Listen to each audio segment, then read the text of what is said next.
Jemaat yang dikasihi Tuhan Yesus, terimalah salam dari kami. Selamat pagi, Salam. Sebelum kita mendengarkan firman Tuhan pagi ini, marilah kita berdoa. Tuhan Yesus Raja Surga, kiranya memelihara dan memberkati kita semua umat-Nya. Amin. Firman Tuhan yang menjadi renungan kita hari ini, Rabu 30 Maret 2022, tertulis dalam kitab Ayub pasal 33 ayat 4. Roh Allah telah membuat aku, dan nafas yang maha kuasa membuat aku hidup. Demikianlah firman Tuhan. Seorang jemaat bertanya kepada pendetanya, "Pak Pendeta, kenapa Allah sangat mengasihi manusia?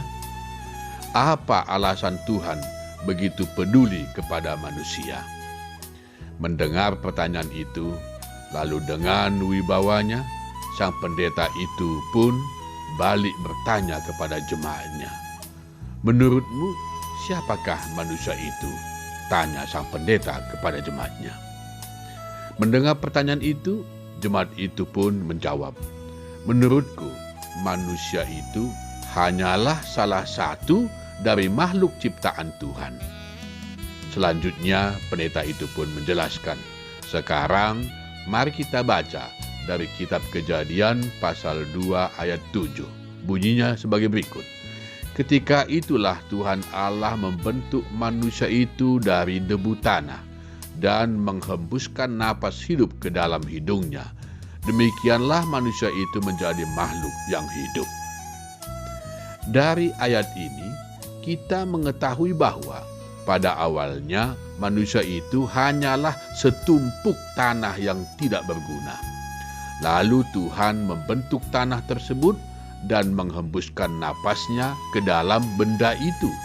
Sejak itulah benda tersebut menjadi makhluk yang hidup, yang diberi nama dengan Adam.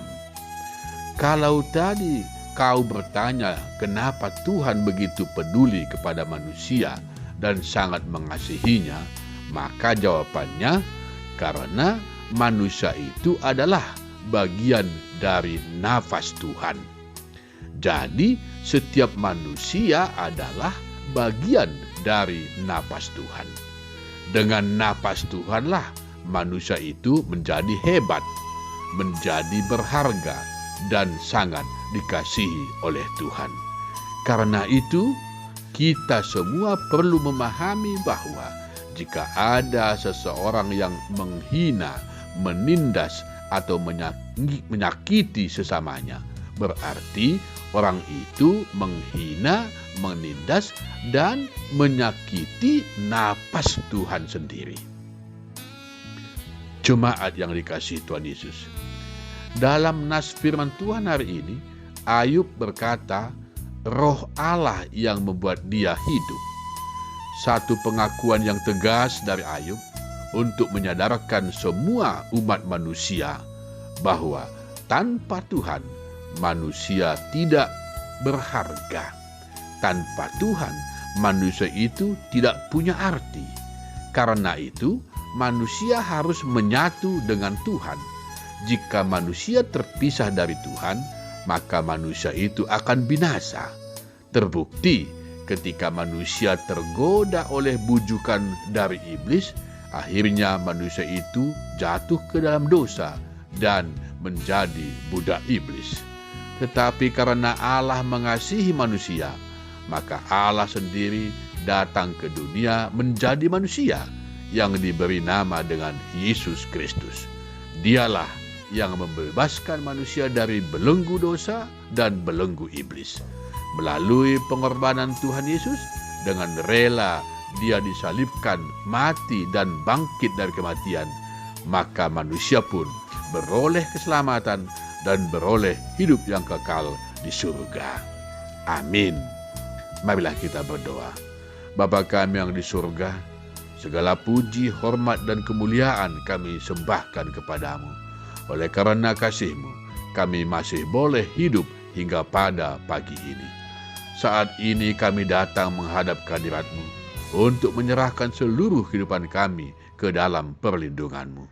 Ajarlah kami semua umat-Mu, agar kami tetap menyatu dengan-Mu, karena Engkaulah Tuhan sumber kehidupan kami. Kami berdoa untuk saudara kami yang sedang sakit. Tuhanlah yang menyembuhkan mereka. Yang lemah dan putus asa, Tuhanlah yang memberikan kekuatan dan pengharapan kepada mereka. Yang sedang berduka cita, Tuhanlah yang menghibur mereka. Yang sedang hancur ekonominya, Tuhanlah yang memulihkan perekonomian mereka. Yang terkena bencana alam, Tuhanlah yang memberikan kekuatan agar tetap tabah untuk menghadapi semua musibah yang mereka alami.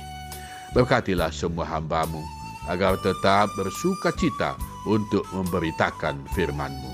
Berkatilah gereja-Mu HKBP dan semua gereja-Mu di bumi ini, agar dapat menjadi saluran berkat, menjadi saluran cinta kasih, dan saluran damai sejahtera kepada dunia ini. Lindungilah kota kami Banten ini, lindungilah negara kami Indonesia, dan lindungilah seluruh dunia ini. Jauhkanlah kami dari segala bencana alam, jauhkan kami dari segala malapetaka. Berilah kami keamanan, ketenangan, ketenteraman, kedamaian, dan kebahagiaan. Ampunilah segala dosa dan kesalahan kami, agar kami hidup suci dan kudus di hadapan-Mu. Terimalah doa dan permohonan dari kami anak-anak-Mu. Anugerah dari Tuhan Yesus Kristus dan kasih setia dari Allah Bapa dan persekutuan dari Roh Kudus menyertai kamu semua. Amin.